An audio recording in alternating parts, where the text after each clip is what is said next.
Evolution of citizenship. The constitutional era. In 1765 to 1786, American colonists looked up to the British government, but after the colonists wanted their own government, which caused the American Revolution. Governments are instituted among men, wrote Thomas Jefferson. February 25th, 1787, farmers right in order to stop foreclosure on their lands, also known as Shays' Rebellion.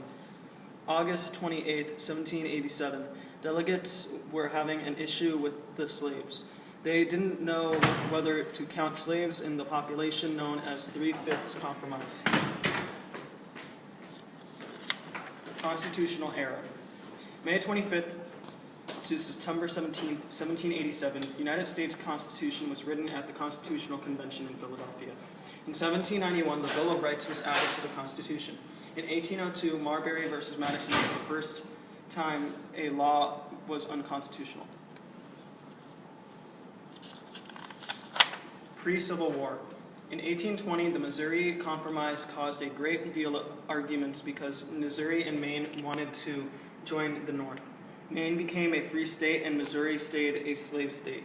In 1850, the Fugitive Slave Act was passed, which North disagreed of. It was also one of the causes of the Civil War. Bloody Kansas is equal to anti-slavery party and pro-slavery party fought because anti-slavery party wanted control over Kansas. Pre-Civil War. Dred Scott decision made Northerners were angry because the case of Dred versus Stanford was overruled. On November 6, 1860, Abraham became the 16th president of the United States, and it caused many states to try to break away. Post-Civil War. December 1865, the 13th Amendment abolished slavery. In 1868, the 14th Amendment granted all people that were born or naturalized in the United States citizenship. 15th Amendment allowed black men to vote.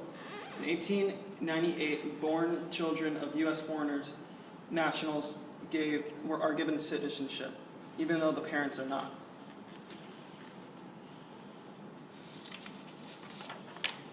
Early 1900s. In 1906, the Naturalization Act modified the naturalization process, such as English as a requirement and establishing the Bureau of Immigration and Naturalization. The Immigration Act of 1903 increased the U.S. government's ability to control immigration. The Immigration Act of 1907 was an immigration legislation where reforms that restricted the amount of immigrants coming into the U.S. before World War I. The Immigration Act of 1917 added to the number of undesirables banned from the country. Post-World War I. Immigration Act of 1918, deportation of individuals under an extremely broad definition of archaism that don't require due process. Emergency Quota Act provided the restrictions on immigration in the U.S. and was the most important turning point in the U.S. immigration policy because it added numerical limits on immigration and usage of quota system for establishing those limits. National Act of 1940 revised the provisions of laws relating to American citizenship and naturalization. Post-World War II. In 1952, 8 U.S.C. Section 1422 was passed that gave eligibility for naturalization, stating that citizenship shall not be denied or abridged because of a race or sex or because such a person is married.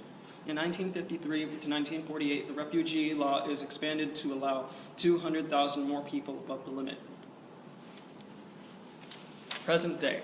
The Real ID Act, reform for a state's driver license and identification document security standards for prevention of terrorists to abuse a system laws of the United States.